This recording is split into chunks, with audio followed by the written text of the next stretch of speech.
There's something undeniably alluring about receiving a piece of jewelry as a gift. It feels intimate, thoughtful, even luxurious. But not all that glitters is good fortune. In fact, some pieces of jewelry, especially when gifted under strange or emotionally charged circumstances, can carry with them a hidden weight, a spiritual residue that lingers long after the moment of giving. Many people don't realize this, but jewelry has the power to hold energy. That energy doesn't just disappear when ownership changes. It can cling to the metal, the stones, the very design itself, almost like a spiritual fingerprint. Imagine receiving a ring from someone who's going through a bitter divorce, or a necklace once worn by a person who died with unresolved pain. That object becomes a container for everything the previous wearer experienced: grief, betrayal, illness, trauma. When you accept and wear it, you're not just adding an accessory to your outfit. You're inviting that unseen emotional and energetic history into your own personal field. And it doesn't stop there. Sometimes people knowingly gift second-hand jewelry as a way of unloading their own bad luck or misfortune onto someone else. It's subtle, perhaps even unconscious, but the intent still ripples through the object. There have been countless stories, ones not easily dismissed, of people who started experiencing a string of unfortunate events after receiving such gifts. Sudden financial difficulties, unexplained relationship breakdowns, lingering feelings of sadness or restlessness that weren't there before. And no, it's not just coincidence. The reason it happens isn't always visible, but it's deeply felt. When someone gives you jewelry that they themselves no longer want, especially when it's tied to painful memories, they may unknowingly be handing you the weight of their unresolved energy. And if you're sensitive or even just energetically open, that energy doesn't stay dormant. It blends into your life, often in disruptive ways. What makes jewelry particularly potent in this way is its closeness to the body. Think about it. Rings circle your fingers, necklaces rest near your heart, bracelets wrap around your wrist. These are intimate places. Wearing something charged with emotional residue so close to your energy centers means the transfer of energy is not just possible, it's almost guaranteed. Even if you're someone who doesn't usually believe in such things, you might still find yourself wondering why things started going wrong shortly after accepting such a gift. It might show up as insomnia, anxiety, constant arguments, or just a general sense of being off. Of course, not every second-hand piece of jewelry is cursed. Some hold memories of joy, strength, and celebration, but the danger lies in not knowing. Unless you're certain of its history, unless you know the state of mind of the giver and the story behind the piece, it's a gamble. And when it comes to your peace, your energy, and your future, that's not a risk worth taking. The spiritual world may be invisible, but its effects are undeniably real, and certain gifts, no matter how beautiful, may be carrying more than you bargained for. Sometimes, the greatest misfortunes don't come from curses or dark magic, but from the blind acceptance of something that was never meant to be yours in the first place. Some gifts, no matter how practical or decorative they may seem, carry deeper symbolic meanings that can disrupt your life in ways you'd never expect. One of the most underestimated and yet spiritually dangerous gifts to accept is anything sharp: knives, scissors, swords, or even decorative daggers. On the surface, it might appear to be a thoughtful gesture. Maybe someone gives you a sleek kitchen knife set as a housewarming present, or a pair of ornate scissors as a novelty item. But underneath that gesture lies a symbolic message, one that ancient cultures and spiritual traditions have long recognized as a warning. Sharp objects symbolize division, conflict, and severance. They are instruments that are designed to cut, to separate, to divide what once was whole. So when someone gives you a blade, knowingly or unknowingly, they may be offering more than a tool. They may be sending an energetic signal that slices into the harmony of your life.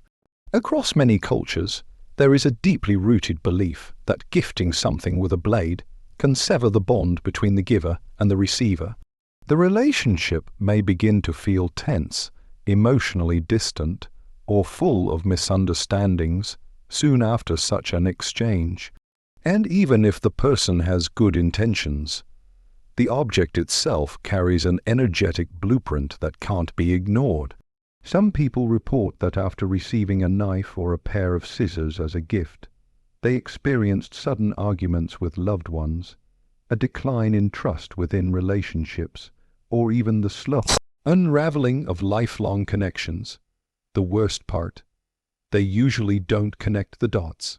It's not until much later, after the damage is already done, that they realize the timing of those changes eerily aligned with the arrival of that seemingly harmless gift.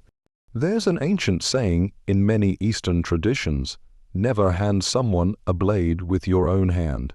That's why, when these items absolutely must be gifted, many cultures ask for a symbolic coin in return, to transform the act into a purchase instead of a gift, thereby neutralizing the energy.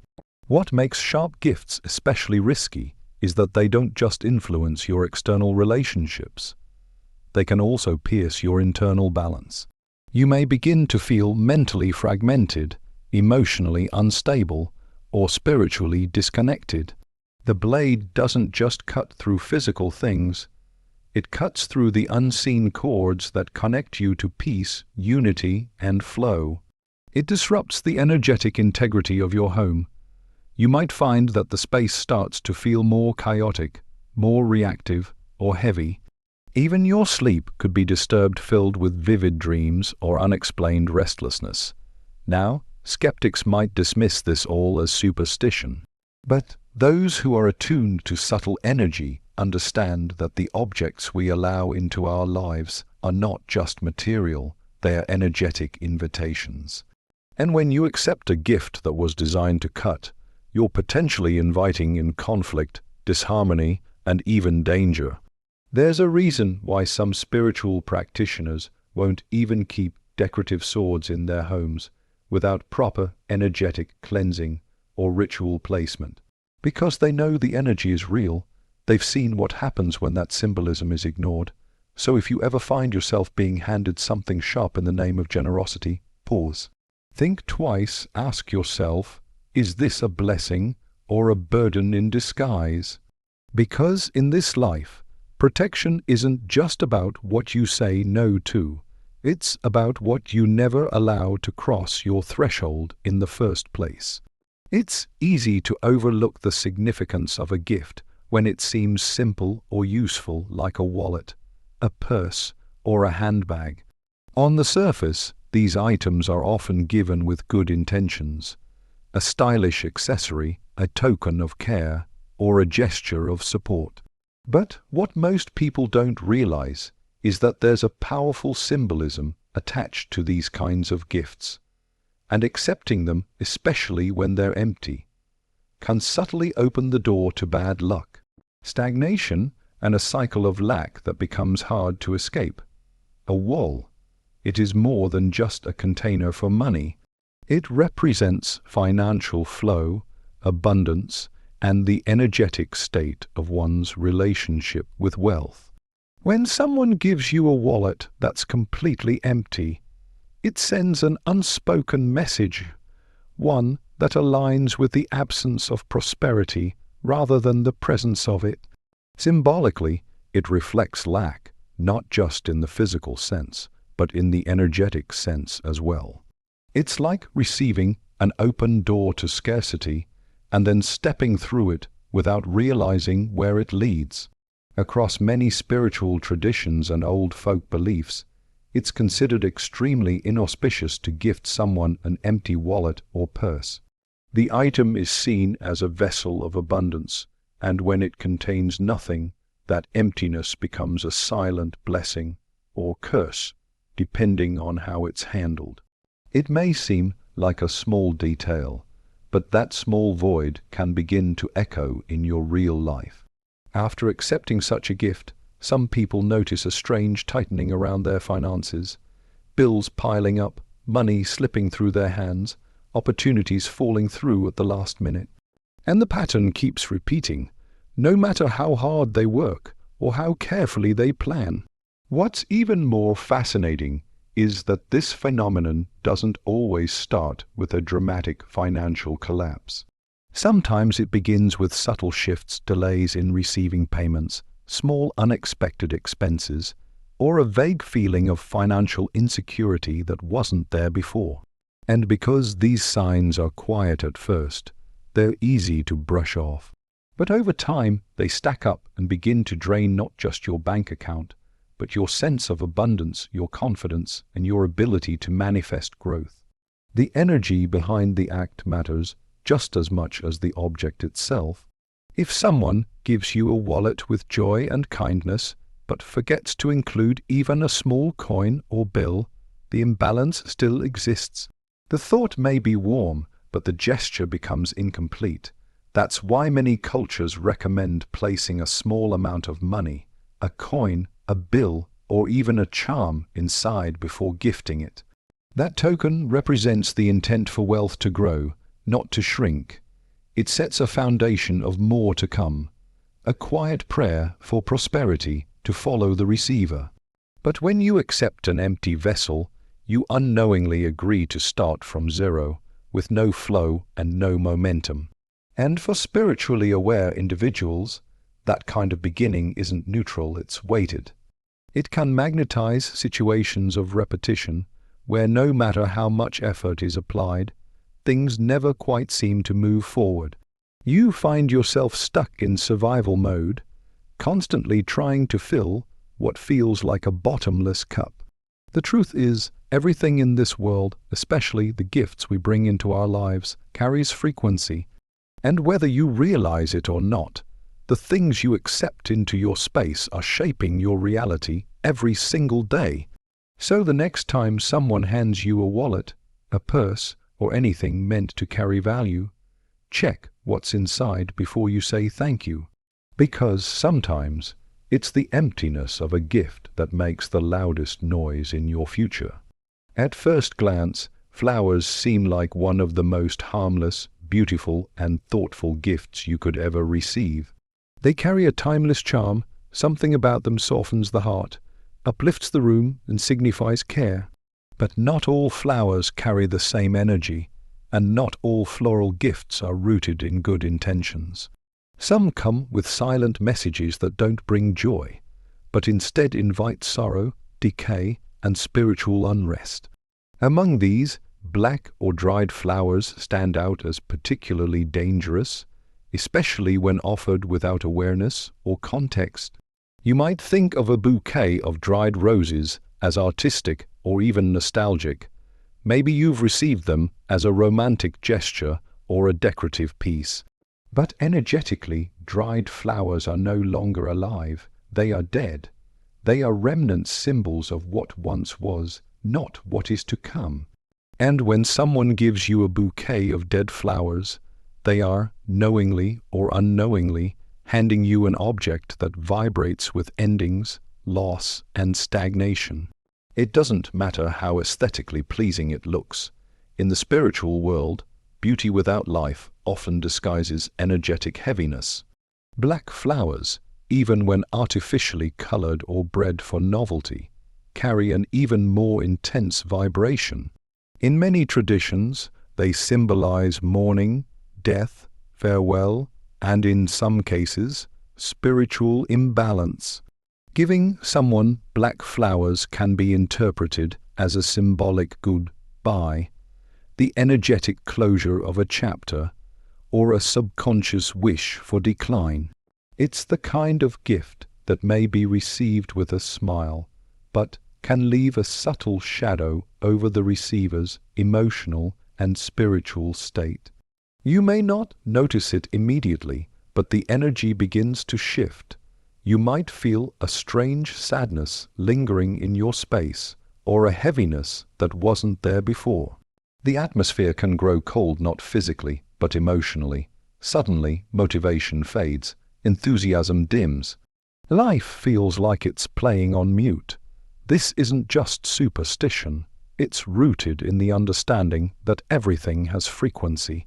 Living flowers vibrate with life force, vitality, and renewal. They bring in freshness, new beginnings, and the energy of growth. In contrast, dried or blackened blooms hold the opposite. They mark what has passed. They symbolize the conclusion of a cycle, and when brought into your space, they can unintentionally usher in cycles of closure, separation, or grief. There are stories of people who received dried bouquets from people who no longer wished them well, and within days, they began experiencing unexpected emotional shifts, friendships falling apart, unexplained anxiety, a drop in personal energy. Some even reported increased arguments at home or feeling watched, as if the space around them no longer felt safe or sacred. These patterns weren't traced back to a major trauma, but to a simple object sitting on a shelf. Silent, still, and spiritually heavy. What's even more unsettling is that these types of gifts can sometimes be given with hidden intent. Someone who harbors jealousy, resentment, or silent bitterness might choose to give dried or black flowers masked as sophistication. But the energy speaks louder than the words written on the card, and your spirit knows it. Your intuition might twinge, your mood might subtly shift, but unless you've been taught to listen, you might ignore the signs. That's why it's crucial to become more conscious of the energy behind the gifts we accept. Not every bouquet is a blessing. Some are quiet curses dressed in petals, some are beautiful goodbyes in disguise, and if we're not careful, we end up decorating our lives with the very things that slowly drain the color from it.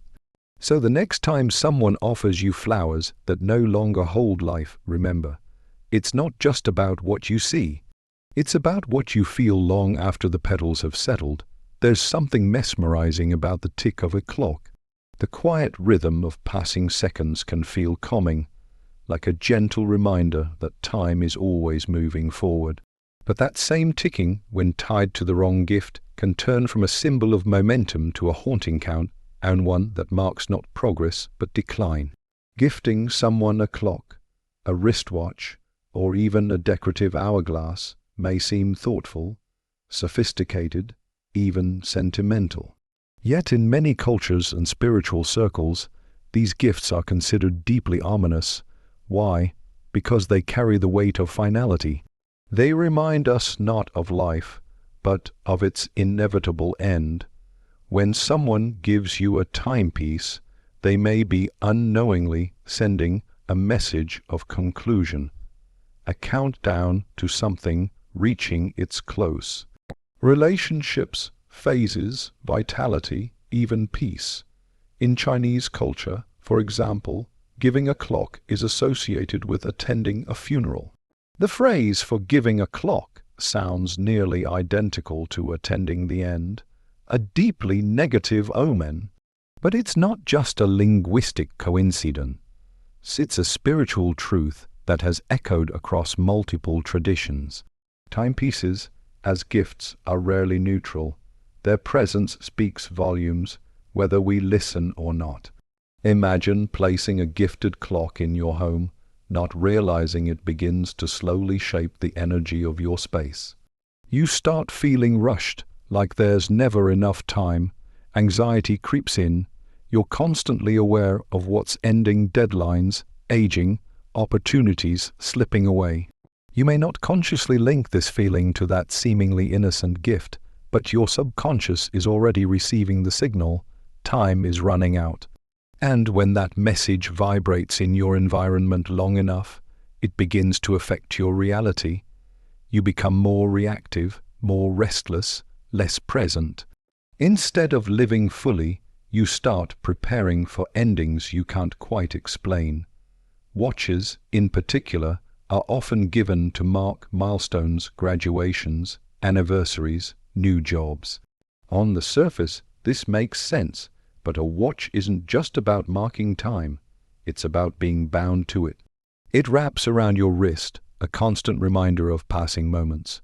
If given with the wrong energy, or accepted without awareness, it can become a spiritual shackle rather than a celebration.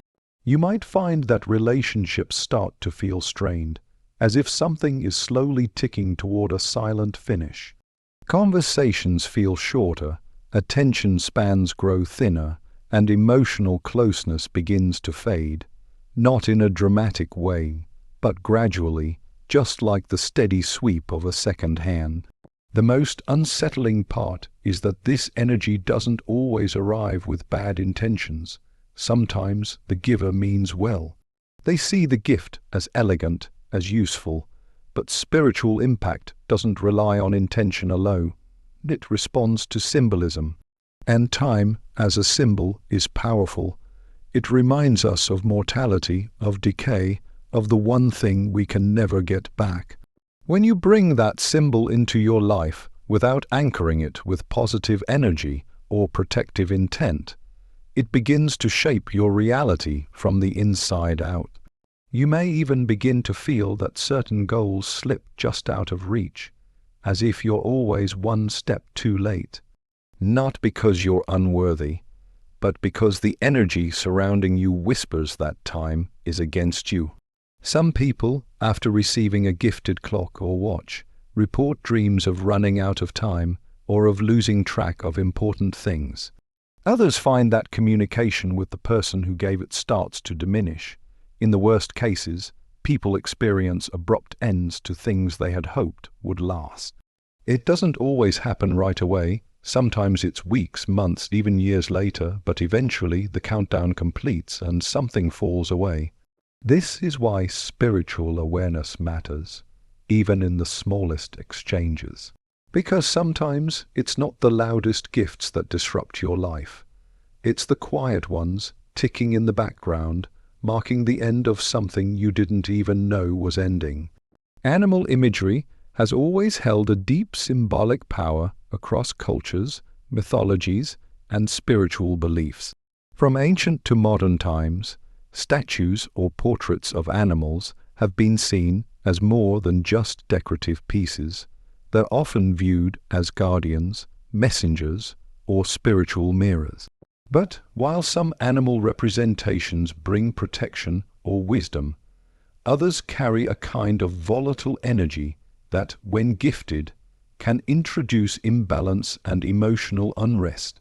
Especially when it comes to wild animals, fierce predators like lions, wolves, tigers, or eagles, these symbols may be more than just artwork.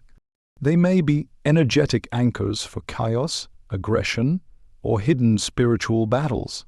When someone gives you a statue or portrait of a wild animal, it may look like a strong, powerful, even majestic gesture. And sure, it can seem impressive at first. These creatures symbolize dominance, courage, freedom, but also primal energy, territorial behavior, and survival instincts. Now imagine bringing that energy into your home, a space meant for peace, grounding, and harmony. Suddenly, what should feel calm starts to feel tense. You may find yourself more irritable, more defensive, or more easily agitated, and not know why. The object, meant to stand silently on a shelf or hang quietly on a wall, is actually vibrating with the very force it represents. This isn't just abstract symbolism. Energy is real. The spaces we live in absorb and amplify what we place inside them. Wild animal imagery doesn't just depict power, it invites it. And power, when untamed or misplaced, can easily turn into conflict. You might start noticing small arguments growing into major fights, tension rising for no clear reason, a subtle feeling of being on edge, as if something in the environment is always watching, always waiting to pounce. It's not that the object is cursed. It's that the energy it holds is too intense for a domestic or emotionally sensitive environment. Some people who have accepted such gifts report feeling restless, as though something inside them became more competitive or combative. Relationships begin to shift. Peace seems harder to maintain. Even sleep can be affected. Strange dreams, vivid nightmares, or the sensation of being chased or tested. These may seem like random occurrences, but they often begin shortly after such a gift enters the space. And unless you're spiritually in tune, you might overlook the connection entirely, blaming stress, work, or coincidence. Then there's the question of intention. What was in the mind or heart of the person giving this gift? Was it admiration? Was it to impress you?